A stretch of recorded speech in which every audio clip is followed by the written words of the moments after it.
Let me show you prepared kits on interior example.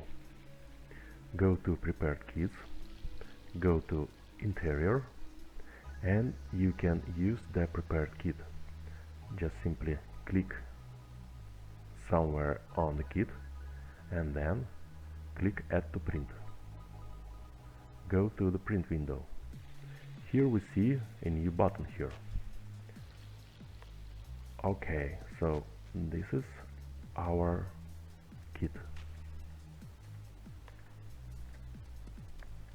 Move it to the box to check if everything nesting alright, and then to plot this pattern, click Calculate Cost of Printing, and you will see the width of the film you need, the length, and the cost. So when you use the prepared kits, you need to check both.